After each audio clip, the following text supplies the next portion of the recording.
Welcome everyone. It's so nice to see some of you keep on coming in every week and new people joining in. And I really hope you're enjoying these destination webinars and that you're finding them useful, which is at the end of the day is the purpose of it, to pass you some knowledge of the destination so that you can use it when you put together your client's itinerary.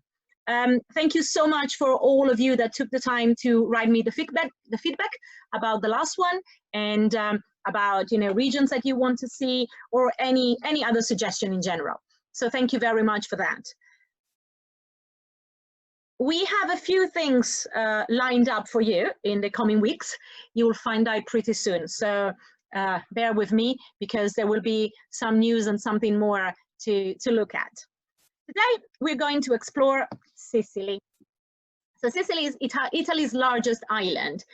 And it's a big region with lots of things to do, lots of beaches, little villages, monuments. So there's so much to say that I really hope I'm not going to be too long. So please bear with me. I'll try and be as short as I can, but I have so much to tell you. And again, today we will be joined by a special guest. So today is going to be Gianna Vargetto from Erebo della Giubiliana, which is an amazing place close to Ragusa. And she will talk to you about this converted monastery in a bit. I was just checking to see if Gianna has been able to connect. I can't, oh yes, I can see her now, perfect. So Gianna, I will unmute you in a second when it's time for you to talk. Okay, what are we doing is that we are following our console.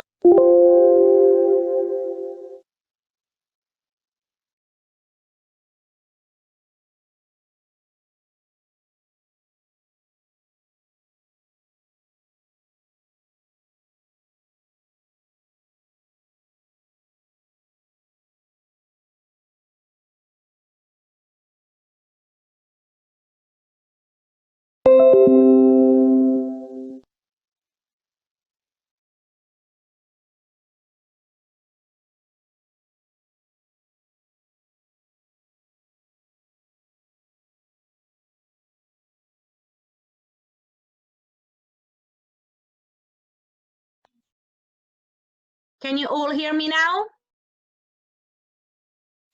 Okay, perfect. Let me start again. So why should you visit Sicily? Sicily is a land of contrast, a summary of all things Italian. It is full of history, architecture, gastronomy, but also incredible nature. I mean, there's an incandescent volcano, mountains, and a coastline of stunning variety and beauty. So wherever you turn, you will see evidence of Sicily's 3,000 years of history as a strategic crossroad of Europe. If you think that nowhere else have Phoenicians, Greek, Romans, Arabs, Normans, French, German, Spanish, Brits, and Italians lived. So it's such an enormous collective legacy all in one country. The island is an open-air museum that shows nearly every Mediterranean civilization of the past. And so I mean, there's really so much to see for everyone. But where is Sicily? So Sicily is the largest island of Italy, but also the largest island in the Mediterranean. It has 9 provinces and 2 main airports, which are Palermo and Catania. There is also a smaller airport, for example, in Trapani. Sicily's bus and train networks offer direct services on main intercity routes, but are not as efficient as their Italian mainland counterpart. So don't always rely on trains and buses. If you want to cover proper ground, a car is essential. And this is something I'm repeating quite a lot because, I mean, Italy is overall a small country compared to the United States, for example. So it's quite easy to do it by car. The best way to see many of the pretty towns and villages is absolutely having a car and being able to just stop by where you prefer. And driving around is relatively easy, although there are not many motorways. However, Palermo and Catania are very busy. So unless you are used to the chaotic traffic, I would suggest not to try and drive inside those cities. I mean, it's easy to drive from one place to the area to the other, but if you have to drive inside Palermo, inside Catania, it's quite chaotic. Sicily is not just the mainland. So there's also Sicily's offshore islands and archipelagos, the Aeolian, the Egadi Island, Pantelleria, and the Pelagia, which are all supremely worth a visit. So again, there's really quite a lot to see. But let's start with what to do. So Sicily is absolutely packed with things to see and places to go. So you shouldn't expect to do it all in one go. As in all of Italy, Sicily offers excellent food, an incredible variety of fine wines. And we'll talk about these in a bit. But there's so much more to do than just eat and drink. In fact, the islands, as I said, is an open-air museum with smoking craters of the Etna volcano, Doric temples and theaters from the ancient Greek, cliff-top villages, and endless stretches of undiscovered wild beach with crystal clear waters. So there really is quite a lot to take on. But let's find out more about its town and villages, starting with Palermo, which is Sicily's capital. Palermo is quite a dramatic city that looks like a stage set for The Godfather. It's definitely a mix of grit and grandeur that is just so fascinating. I mean, as you can see from this photo, you have quite an eclectic mix of building and architecture. Artistic lines are at every corner, but maybe most prominent are in the city's Arab Norman architecture part. So you can really see the influence of the Arab and the Normans. If shopping is not your priority, the best day to discover Palermo is definitely the Sunday, when, at least in the summer, most locals are at the beach, and so there's no traffic and parking is free. And apart from walking around the city center, you may want to join a Vespa tour, for example, which is very popular in town. It's lots of fun. Or take a food tour to visit Palermo's famous market and, find all those tiny little gastronomia, tiny little food stalls that serves Sicilians' delight. And with so many noble palaces around, what you may want to do is book a cooking class held by one of the local countesses. So having this experience not only to enjoy local cuisine, but being able to do it in a local palace with a Sicilian noble is quite an experience. Let's now go to Mondello, which is just outside Palermo. So this is a little town where the very wealthy Palermitani, so the people from Palermo, came in the 1920s and built all their weekend villas, their vacation rental properties where they were used to go during the summer. Originally, it was a fishing village centered around its main piazza, and no more than that. But today, it boasts, as you can see, a long stretch of fine white sand, incredibly blue water, plenty of these stunning Liberty-style villas that were created by the locals, and an array of seafood restaurants, bars, street food sellers, gelateria, which is my favorite, and overall during the summer is a really vibrant atmosphere. It's like, you can compare it to being a little bit like Positano or maybe Sorrento in the Amalfi Coast. While the beach does get busy in July and August with the locals, there are several well-organized lido, so where you can get the umbrellas and the sun loungers. And if you are in a lido, you can escape a little bit more of the crowd. But otherwise, outside of July and August, from April to November, there will be plenty of space for yourself because the locals are not there, and so the beaches are not crowded at all. There are plenty of water sports available, from sailing and windsurfing to kayaking, paddleboarding, and also just having a swim across the bay is something quite special. Then we drive just 1 hour east of Palermo and we reach Cefalù. Cefalù is a very popular summer resort, which has lovely sandy beaches, medieval streets with plenty of little shops, excellent restaurants that serve, all the fresh fish and the local pasta. But its probably main attraction is the Normal Cathedral. And if it's not too hot, so probably I wouldn't do it in August, you can reach up to La Rocca of Cefalù, which is at the top of the hill, from where you can enjoy a spectacular view and admire the wall of the old Saracen stronghold and the remains of the Temple of Diana.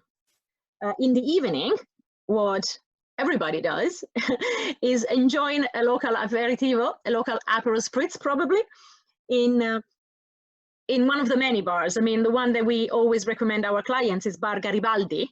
And if you go there from 8 p.m., they will offer free nibbles for the aperitivo. It's something, you know, all the locals would do. And then afterwards, you can move to Ferro di Cavallo, which is again another family-run Sicilian institution, I would say, since it's been there, it's been open, and it's been run by the same family since World War II. And my recommendation here would be to try the pasta con le sarde, which is basically anchovy pasta, and the melanzane alla norma, which are I mean, you would probably know them as eggplant parm, which is two of my favorite dishes, and they're absolutely amazing in this restaurant. Okay, I always end up talking about food. So let's move a little bit outside from the sea and in the countryside. Actually, this is the Madanie National Park, which is south of Cefalù. And I mean, amongst some little charming villages, such as like Castelbuono, it has this impressive mountain scenery and offers some great hiking with wonderful routes that have vary in length and in difficulties, so that you can find something for everyone. Other activities that are very popular here are horse riding and mountain biking, obviously. And for the children, if you're traveling with a family, there is also a wonderful adventure playground, which is called Il Parco Avventura, with rope ladder, tree climbing, high ropes, and different type of activities. Plus, there are picnic areas. So if you phone ahead, they will also prepare for you a picnic lunch that you can enjoy on site, or you can bring your own stuff if you prefer to. Not far from Palermo, going back where we were before, and in its hilltop position, is the little town of Monreale, which, I mean, if you look at the town itself, it may seem nothing too interesting if it wasn't for the presence of one of the world's most stunning architectural treasure, which is its Duomo. As you can see, the interior of the cathedral is basically the Sistine Chapel of medieval Europe. It's a golden vision made all of, I mean, with all these mosaics made in gold that tell the story of the Old and New Testament. Sicilian are quite funny. They usually have quite a pity attitude to their treasure. They would say that who visits Sicily without seeing Monreale arrives a donkey and leaves a beast. So this is just one, I mean, a local saying. So you better stop by Monreale next time you go there. And this is another treasure of Sicily, which is Piazza Armerina. So this is situated a bit inland, 700 meters above sea level. So again, from here you have amazing views of the sea. And it's probably one of the most frequented spots for tourists. However, it's not the town that people come to see, but it's the Villa Romana del Casale, which is just outside the center. This was built in the middle of the 4th century before AD, sorry, not before Christ, AD, after Christ. It was an hunting lodge for the Roman, and the villa is now home of some of the best preserved and extensive example of Roman mosaics. Plus, if you're here during mid-August, usually the 12th, the 13th, and the 14th, you need to stop by and watch the Palio dei Normanni, which is a competition of knights and horsemanship that records the heroic of the Norman invaders who ousted the Arabs from Sicily around 1060. So it's one of those local folklore things that you don't want to miss if you're in the area.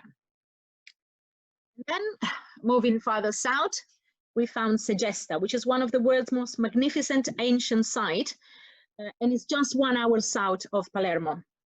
It's set on the edge on a deep canyon, and it was created in the 5th century before Christ. But the temple probably was never finished. As you can see, it has these 36 columns that are said to act like an organ on windy days.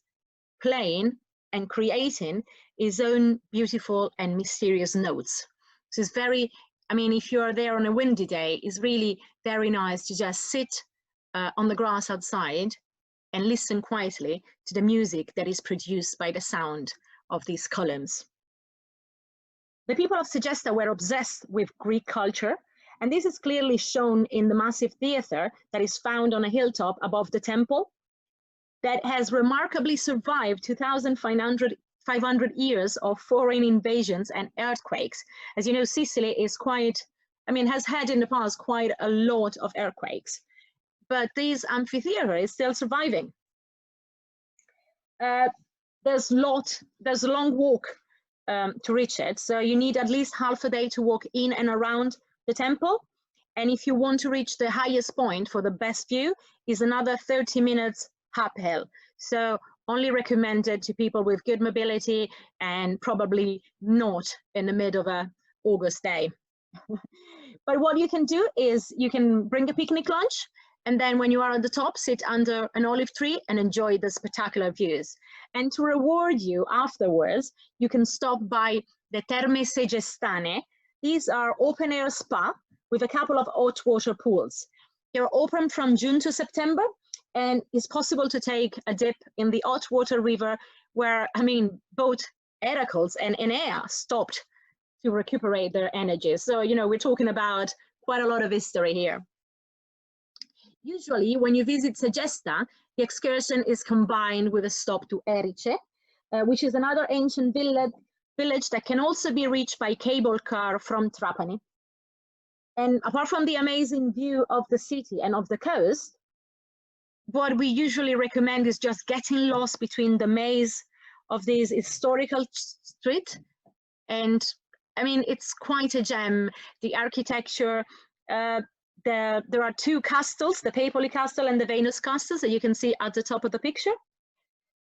And something like, I mean, this village is quite small. There are 60 churches, including the Gothic Chiesa Madre and the medieval church of St. John the Baptist. So, I mean, 60 churches in such a small town. So there's plenty to see.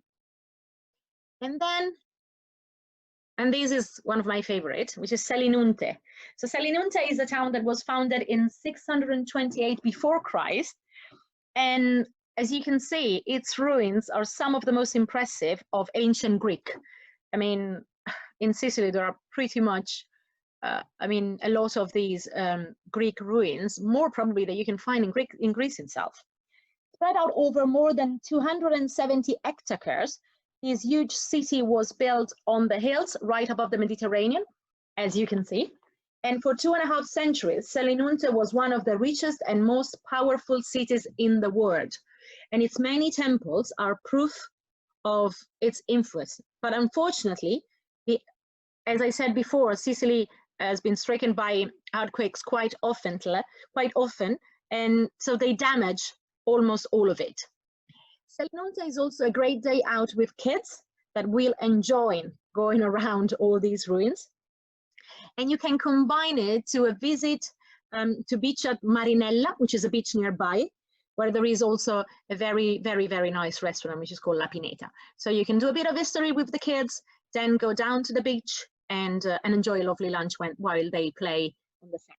It's perfect for both adults and children alike. And then another little village, which is called Alcamo. This is located halfway between Palermo and Trapani, and is absolutely a foodie heaven.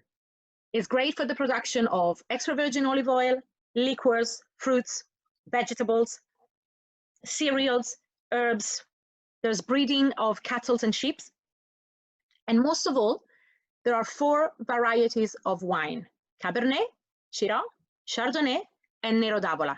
In fact, together with the city of Marsala, Alcamo is one of Sicily's main wine production centers. So if you are a wine lover, you definitely want to include Alcamo in your itinerary. Now we move to the largest city of Trapani, which is again is another open air museum with a multitude of different type of architecture. Byzantine, Arab, and Baroque are those that strike the most. It's a great town to be based if you're planning just to stay in Sicily for a few days and you want to explore the western part of the region. In fact, it is located between the two seas. It is at the foot of Mount Erice, so all the Erice, Selinunte, Segesta are close by, and is in front of the Egadi Island, so you can take a day excursion to the island, and also close to the salt pans that we will see later. Walking through its historical center, you cannot miss a visit to the 18th century Chiesa del Purgatorio, which has something quite special. So it safeguards what is called the mysteries. These are 12 sculptures made by local artisans that depict the Passion of Christ. So here, every Good Friday, so every Easter, you can witness one of the oldest religious events in Italy, which is the procession of the mystery, also called Via Crucis in Latin, when the 20 masterpieces are carried through the streets of the city. And this is usually done in the evening at night. So it's quite spectacular to see. But between Trapani and Marsala, as I said, there are the ancient salt pans. Well, here is basically the combination of the hot African winds, the sunny summer days, and the shallow coastal water, which is perfect for salt making. And this production started with the Phoenicians some 2,700 years ago. So we're talking really of something very, very old. On the banks of the Lagan there is also a fascinating salt museum that gives to the guests a complete explanation of how exactly the salt pans developed and functioned over the years. And from here, you can also take a ferry to the Phoenician archaeological site of Mozia on the island of Pantaleo. So it's another very nice excursion to do in a day. And then we reach Marsala. Keep moving south. This is a little town which is famous, obviously, for its wine, the Marsala. Most people just come here to take a tour of the wineries and enjoy the wine, which is something that we definitely recommend. We usually organize lots of tasting and tour of the various local wineries, and you can also enjoy lunch and dinner with the winemakers and learn all the secrets of these sweet wine. However, there are other interesting things to do, including the subterranean Roman burial chamber of Crispia Salvia, the cathedral, and the archaeological museum, which also feature a Phoenician boat from the First Punic War. It's quite special. Then we move to Sciacca. Sciacca is another little town, which is an eclectic mix of fishing, carnival, and spas. So quite inside random to put together. From its port, the town climbs up cliffs until you reach a kind of plateau from which you have stunning views of the sea. And nearby, there are plenty of beaches that, are stretched along the coast. Sciacca has a fascinating history that starts with the Arabs up to the Normans and the Spanish. But what's really special, the real attraction, is the carnival, there is enormous Mardi Gras parade, which is the one you can see in the photo, which is one of the most popular and most frequented of Sicily. So if you are in the area, this is obviously something not to be missed.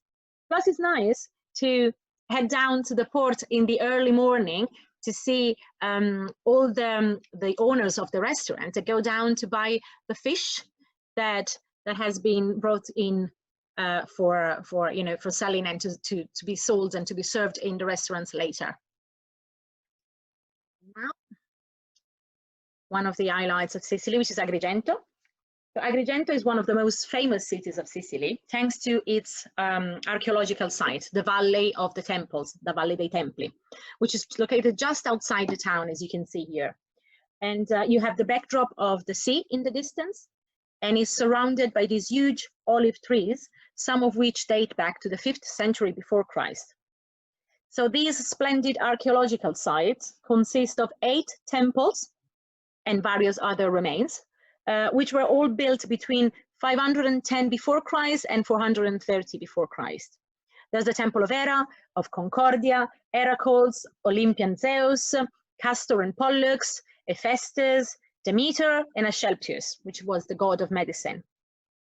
The best time to view the temple is at dawn, where the sunset starts, at dawn, at sunset, or during the nights when it's all illuminated, and it's an amazing spectacular.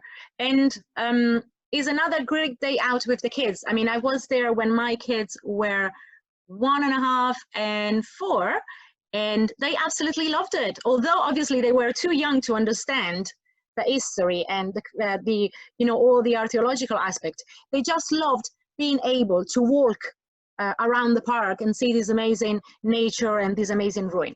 So it's something quite nice to do.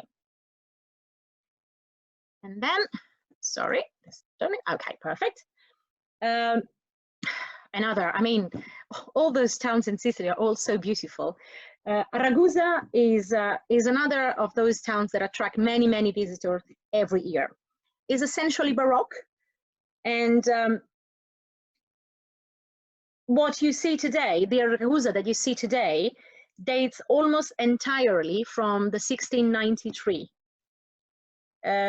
Because it was in this year that Ragusa, along with its neighbor Noto, Modica, Sicily, and also Catania, were razed to the ground by a terrible earthquake that hit most of the eastern side of Sicily.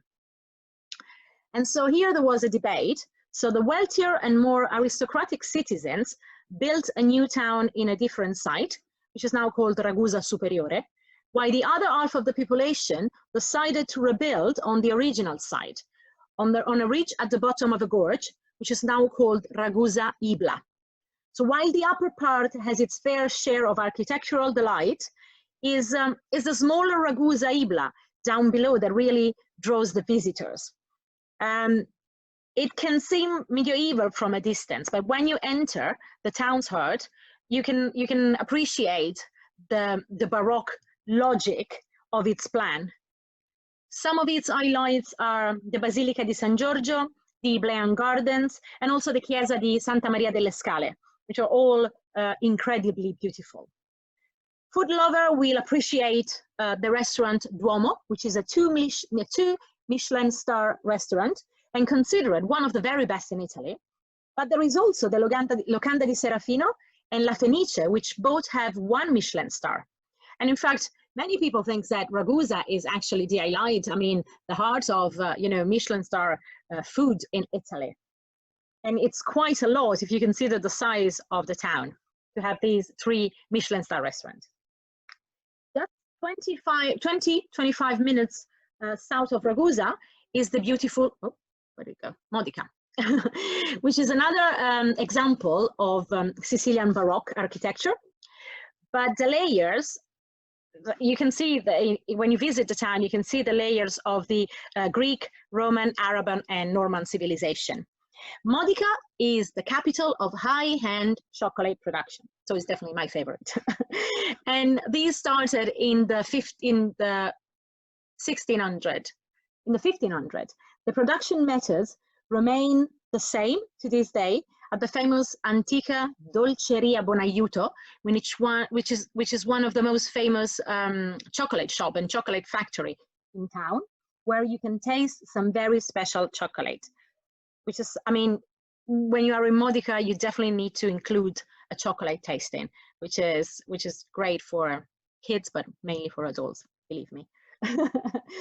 And then you can bring home a piece of Sicily to share with your family and friends, because I mean, chocolate is one of the, while bringing home wine in your luggage obviously is quite tricky and you will have to ship it, you can fill your luggage with chocolate if you want. So that's good. But there's also, I mean, lots of shops that sell all the Sicilian specialties like the wine, the craft beers, the honey, the jams, and all the cheeses. So again, is a foodie heaven.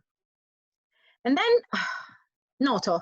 So Noto is located about 90 kilometers south of Catania and is a UNESCO World Heritage Site, as many of the other towns that I've already talked to you about, and has been partly renovated after decades of being neglected.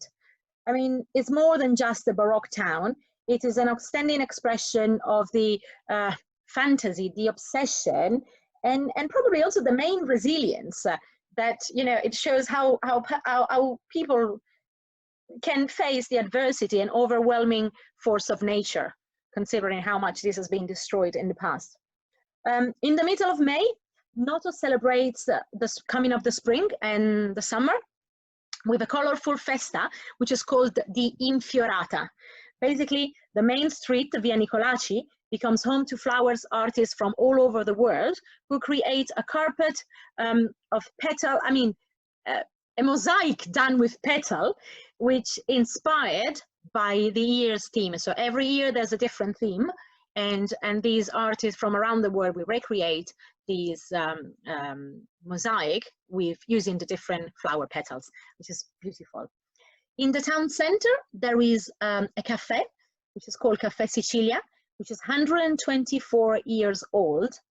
And here you have to go and taste the best almond granita and cappuccino ghiacciato that you can find in Sicily. So almond granita is basically ice crushed almond milkshake, and obviously the cappuccino ghiacciato is the iced cappuccino, perfect in the summer. But if we move towards up towards Catania,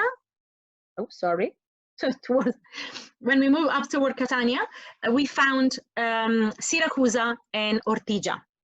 So Ortigia is the island of Siracusa, and it is a maze of ruins and remain from a glorious past. First, there was the Greek. In fact, Artemis was born here. Plato took a holiday here with Socrates. Archimedes too was born here. And then Romans, Byzantine, people coming from Genoa. So again, different civilization, different influence in the city. And you can see these clearly in the architecture of the center of the town. Ortigia is quite a perfect base if you're staying in the southeastern part of Sicily. So we said Trapani was a perfect base to explore the western of the region, while Ortigia is perfect if you're exploring the southeast part of the country, of the region. It has a mix of 3,000 years old monuments, piazza where you can relax with a lovely gelato, outdoor food markets, and also a quite remarkable and walkable arbor where you can just, see the boats of the fishermen and just the little shops and cafes. And it is also a perfectly convenient base to depart for day trips to explore all the nearby seaside village and hiking trails. And then we reach Catania.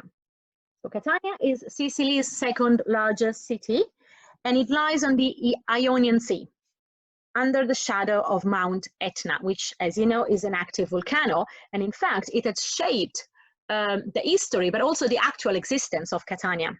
In fact, in several occasions, the volcano eruption destroyed the city, with the most devastating one happening in the 17th century.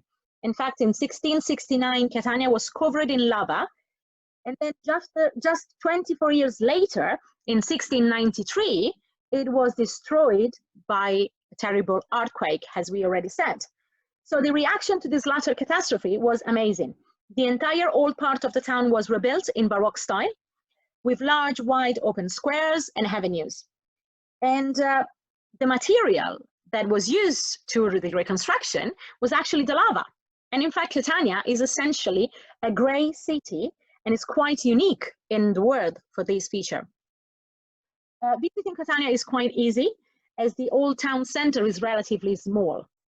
You cannot miss the Cathedral of Sant'Agata, which is the city's patron saint, the Roman theater built on the site of an original Greek theater, and then the Odeon, which is a smaller theater that was once used for more intimate occasions, such as a musical performance.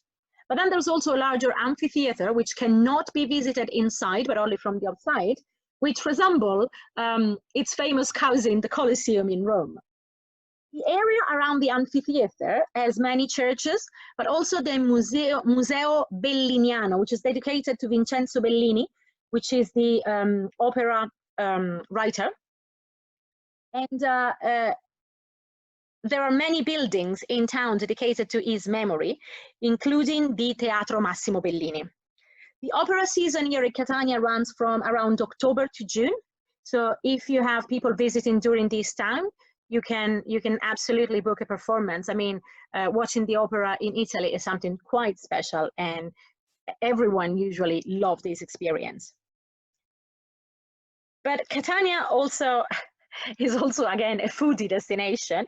It has its own signature dish, which is the pasta alla norma, which is made with eggplants and ricotta cheese. And then there are the blood oranges. So there are around 67 hectares of orange groves in all Sicily. And 70% of these are blood orange, which the growing season is usually in between January and May. So you can visit the orange groves, which is something quite different than what you would usually do in other parts of Italy, which is mainly vineyards and olive groves. So here you can visit the orange groves, and you can taste these incredible fruits that are shipped all over the world. And then from Catania, from the beaches of Catania, you have the best views of the Mount Etna. This is much more than a volcano. Although it is the tallest and most active in Europe, it offers plenty of opportunity. So you can go and check out the most recent, but also the ancient lava flows with a volcanologist, which is a very special experience. You can take some time to explore the charming local towns that are at its foot. You can visit the many different culinary traditions and cultivations that are at the foothills of the Etna, which include cultivation of pistachio, pink vanilla lemons, tomatoes, and truffles, plus obviously all the amazing wineries that are in the area. And you can also enjoy some guided hiking and quad tour close to the top. And the thing is, when you are there, it doesn't feel dangerous at all. I mean, the Etna is very under control. They know pretty well when it is safe to go and explore the top of the volcano and when you have to stay away. So it is really an amazing excursion, and there's so much to do just around Catania and the Etna.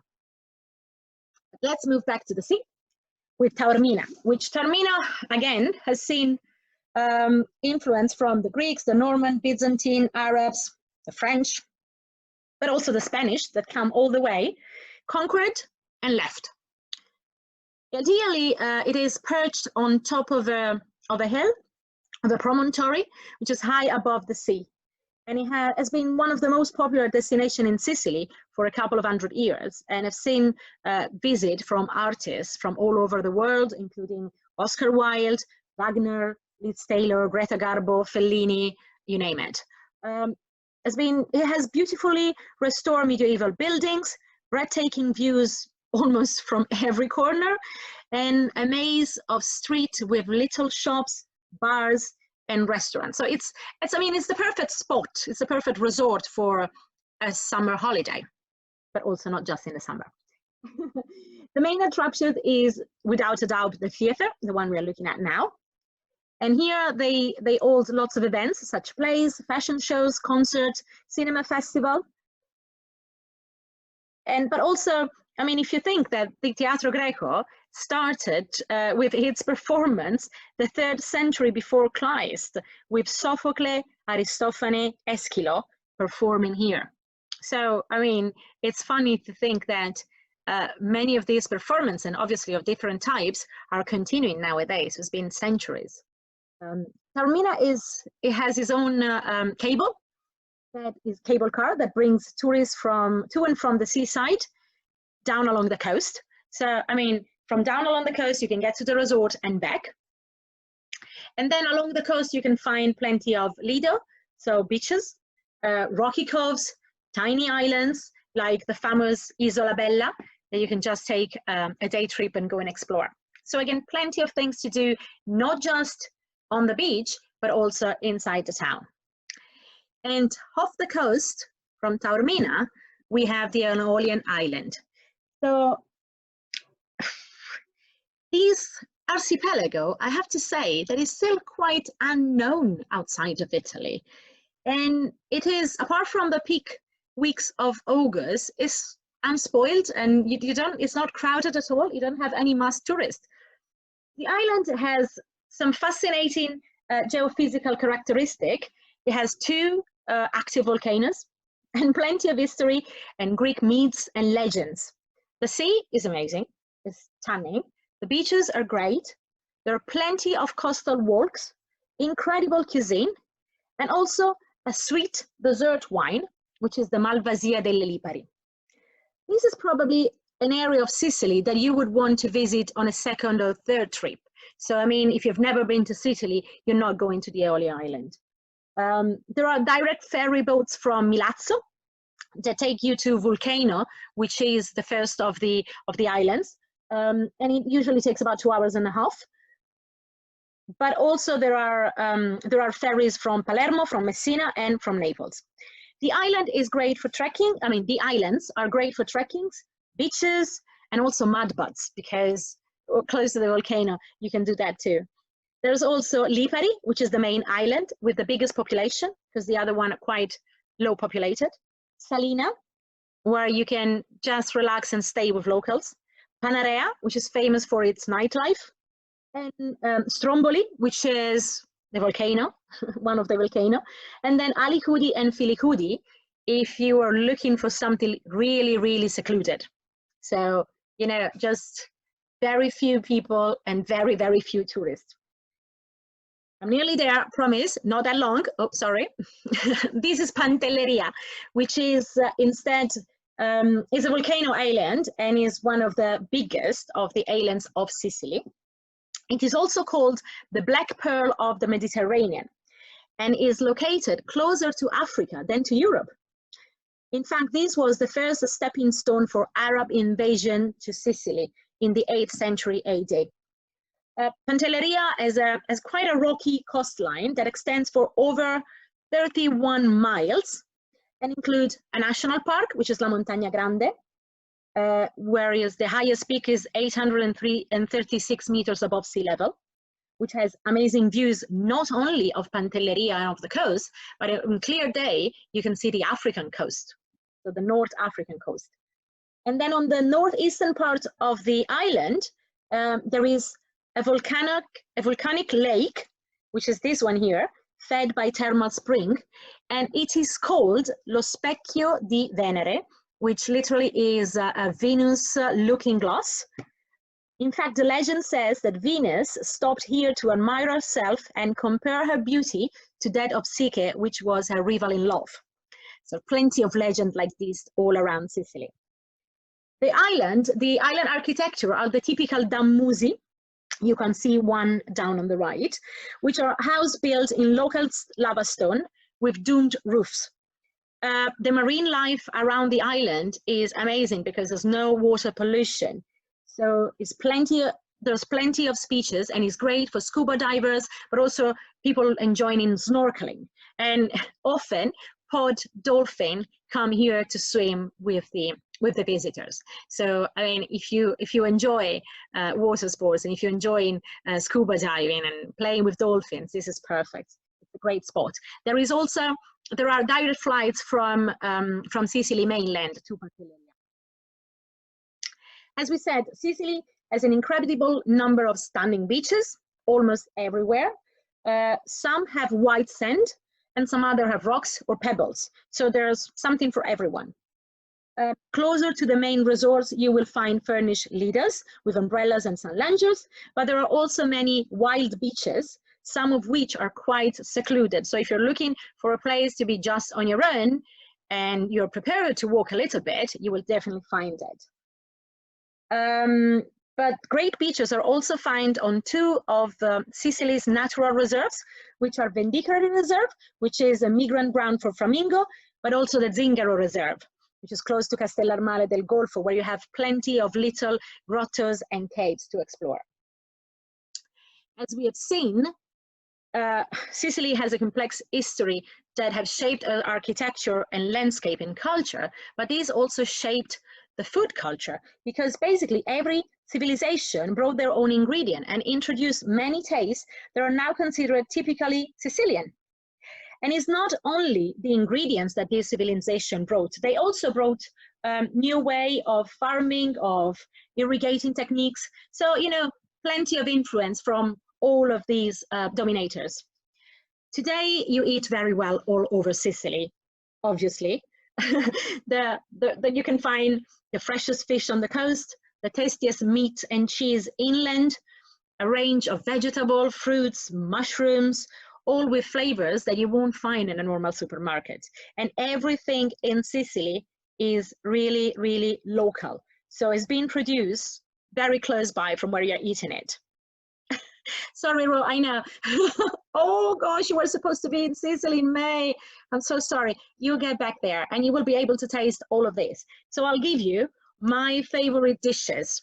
So they are the cassata siciliana, which is a typical Easter cake, the granita with the brioche, which we have already said, and it's something that you don't find in other parts of Italy. I mean, granita with brioche is truly Sicilian. The arancini, which is probably the most well-known Sicilian dishes worldwide. You can find arancini pretty much everywhere now. The caponata, or parmigiana di melanzane. The pasta alla norma, which is the one that we see on the left. Pasta di mandorle, which is the almond paste that is used to create incredible biscuits and cakes. And last but not least, the cannoli siciliani, so the cannoli with ricotta that you can see here on the right. But Sicily is also wines. Oh, sorry, is also wines. The wine has been made in Sicily for millennia. If you think that there is evidence that Domitian cultivated grapes in the Aeolian island in the early 1500 before Christ. So, I mean, long time ago. But however, the next significant date in Sicilian wine is the 1773, when John Woodhouse began producing the Marsala, one of Sicilian most loved wines. And then over the last 30 years, Sicilian wine culture has changed dramatically, as confirmed by the many international prizes won by Sicilian producers. Some of Italy's fine wines are now being made in Sicily, and there's a whole new generation of Sicilian producers that are realizing the full potential of the island, which has a perfect climate, autochthon grape variety, and a fertile soil.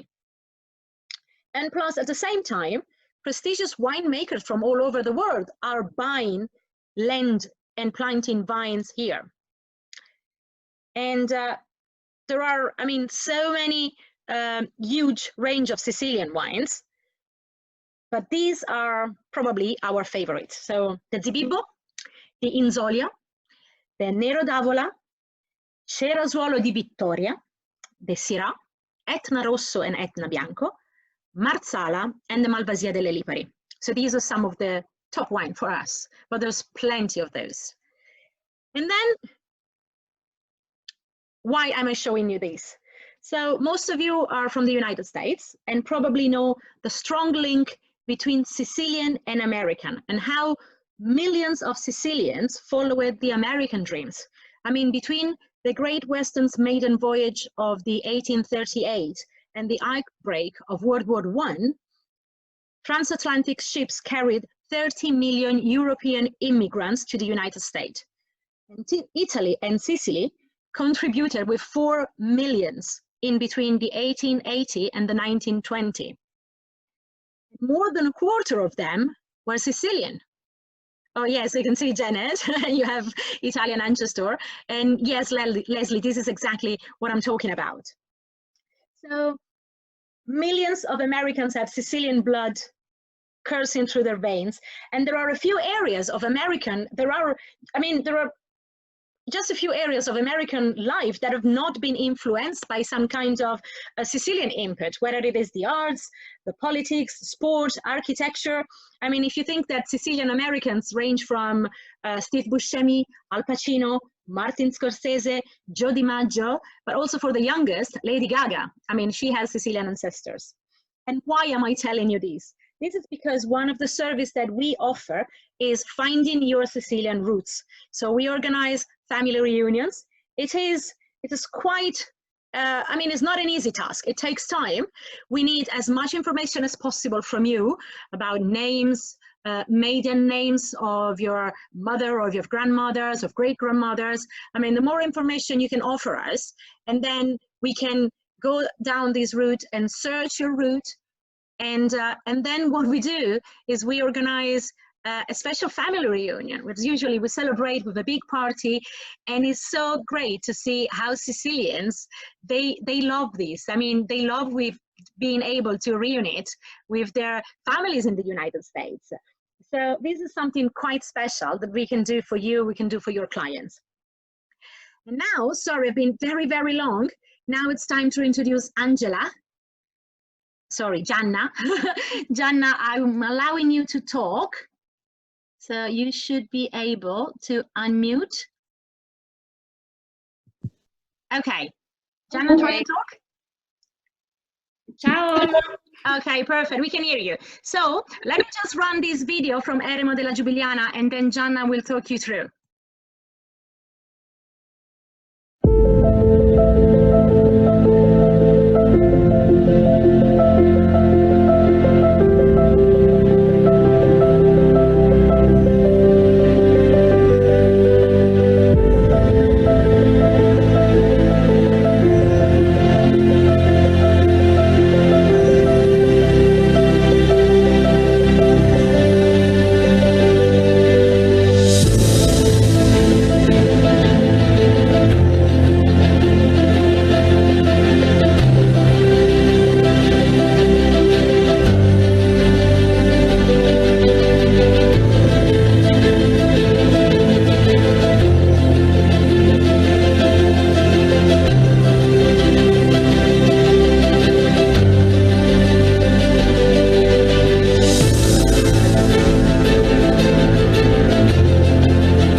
Okay.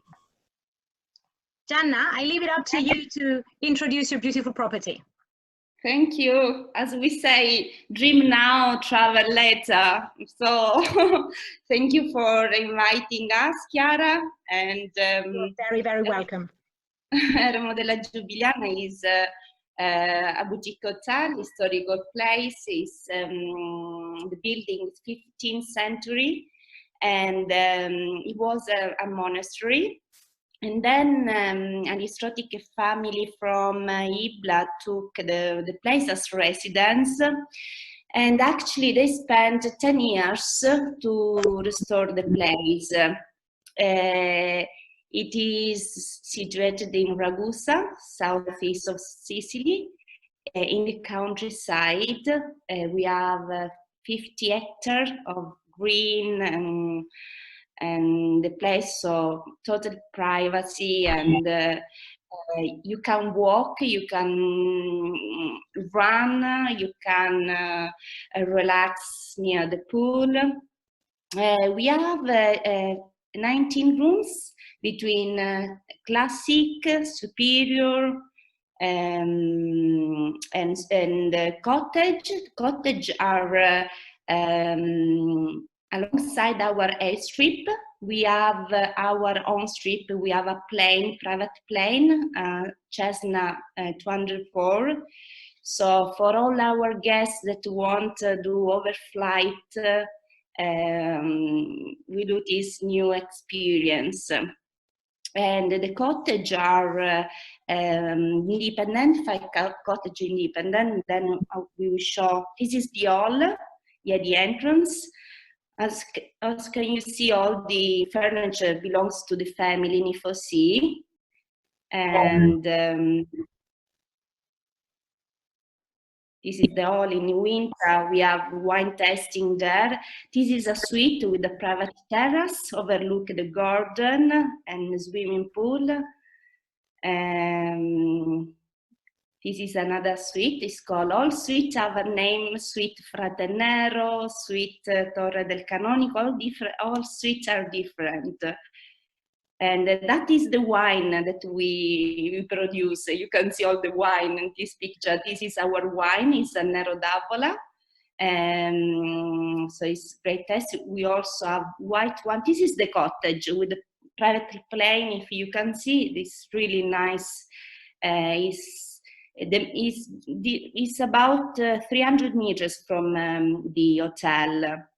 So you can cook, it's self-catering, it's a different kind of accommodation, but it's really lovely. You can do jogging during, in the airstrip. We don't have, we have just few private plane pilot that come, but it's total privacy there. And we produce our wine oil. And all our products are from the farm to the table. We produce lentils, chickpea, and broad bean. We are doing our broad bean. We are working in our ground to prepare for the season. Yeah, we do our, okay, this is, we also propose experience with our Land Rover. So we take you we have another property, is watermill near Ibla. And then you can have a picnic, and then in the middle of the countryside, so beautiful with the river. It's a natural spa there. So we do also ricotta cheese making, as the old people, we did. So we teach you how to do test this ricotta cheese, and then we prepare to get this famous cannoli that are my favorite. Yes. Even we do focaccia lesson, focaccia. This is what we were doing. So you can learn easily how to make your own focaccia at home. It's really, really interesting, and we have fun.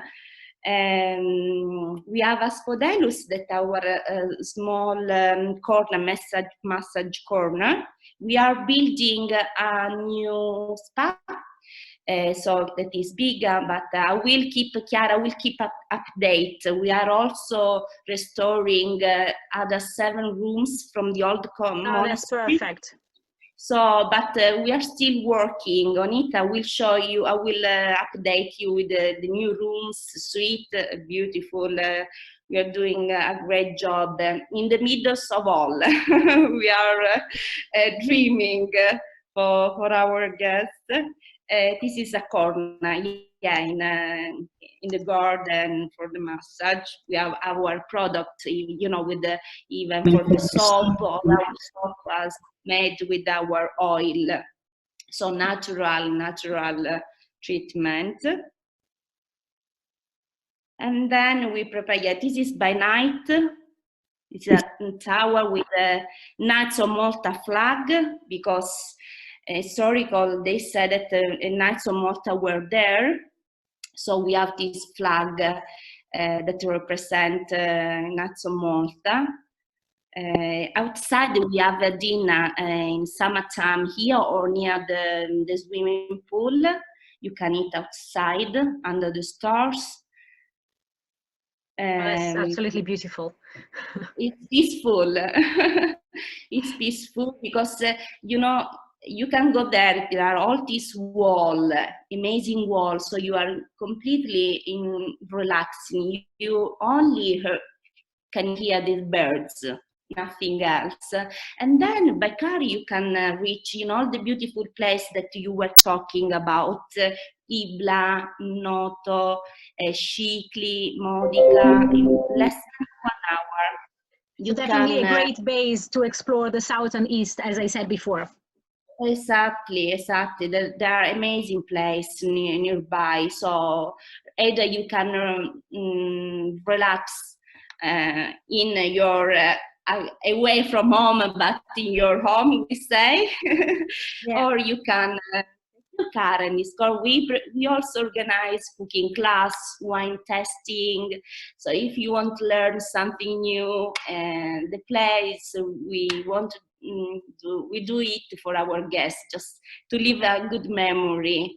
So the sea is less than 10 minutes by car. Crystal sea, beautiful sea. You can decide, if you want to discover nice beach, where not many people are there. So we suggest you to discover a known place. Thank you very much, Gianna. I really like Thank the you, place, Clara. and I want to visit next time I'm in Sicily. I've been there. I mean, last time I think it was 2 years ago, so I definitely have to come back. Yes, please. Thank you so much. Grazie. Okay, so let's finish our presentation. I'm sorry we've gone a bit long. So when to go to Sicily? Well, I mean, the climate is absolutely wonderful. If you think that the average temperature are 16 degrees in the winter and 30 in the summer, basically you can visit Sicily all year round. And every season has its own charm. So there is always something to do, whether it is being lunging on a golden beach, hiking in the mountain, visit ancient archaeological sites, but also skiing on Mount Etna, for example, in the winter, or enjoying shopping in Palermo and Catania. So there's definitely something to do in every month. But I mean, the best seasons are usually the shoulder months of April to June and September to October, which you can find less crowds and obviously slightly cooler temperature. And then who is it for? Well, Sicily is absolutely perfect for everyone. I mean, as we have seen, families with children of all ages will find stunning beaches, whether it is rocky or sandy, depending on the age, adventure parks, natural trails, but also activities such as puppet theaters or ceramic making. And then sports lover can find everything from skiing, paragliding, golf, biking, hiking, and plenty of water sports. And then there's also the culture, the history, the archaeology, which is abundant everywhere, and the food and wine scene. And also, as we said, the possibility to discover your roots and find your ancestor. So there's definitely something for everyone in Sicily. And now to finish, our top tips, as usual. So, I mean, as we've seen, Sicily is so big that you cannot visit Sicily and do everything all in once. There's so much things to do that you can easily fill 5 or 7 days if you want to just explore part of the region, or find something to fill a 2 weeks itinerary. But what we usually recommend is either select 3 main cities that you want to explore and spend a couple of nights in each, or select a part of the region. So whether it is the western part of the southeast or the northeast, and just go to explore that area in greater depth. So not try to do too much at one time. Number 2, definitely book a food tour. Enjoy a market visit, I mean, a walking tour, and sample all of the local delicacies. As you have seen, I mean, the cannoli siciliani and the Sicilian granita. I mean, you can't leave Sicily without having tried a granita siciliano. With obviously the brioche, so the croissant that you put inside the granita, which sounds strange, but believe me, it is very, very good. And then, I mean, simply immerse yourself in the region history and the archaeology, which you can find almost everywhere. I mean, in every small village. So just take your time to just wander around these villages and explore and see all these beautiful things. Visit a local winery, definitely. So as we have seen, the wine scene in Sicily is growing and growing and is getting more popular. You can try some of the best wine. You can meet with local producer. There are many organic and biodynamic farms now, so you can learn about new techniques, new way of cultivating, and how these climates, I mean, how the soil, how the Etna affects the production of the wine, which is really fascinating. And then obviously you can ship some wine home. I mean, you can bring the chocolate in the luggage, but you can ship definitely the wine home, and all the wineries will be happy to ship the wine directly to your address. And well, I would definitely suggest you to include in your itinerary a visit to at least one of the little islands, whether it is the Aeolia Island with Volcano, Lipari, or I mean the Egadi, Pantelleria, or the smaller island like Isola Bella. I mean, definitely take the time to go and visit with a ferry, or even with a private boat excursion that we can organize, and enjoy just wandering around, just lying on the beach, just enjoying the views.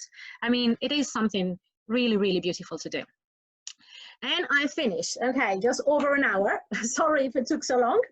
So next week we're going to Liguria.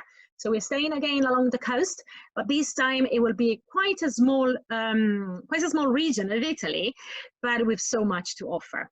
So it will be on the 6th of May, same time. I'm gonna send you all the recording from today, by tomorrow morning. And then there will also be the link to register for the new webinar.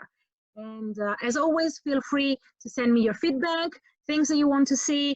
As Ross asked, Ross, I've seen your message. I'm gonna send you some suggestions for restaurants, food to eat, and wine.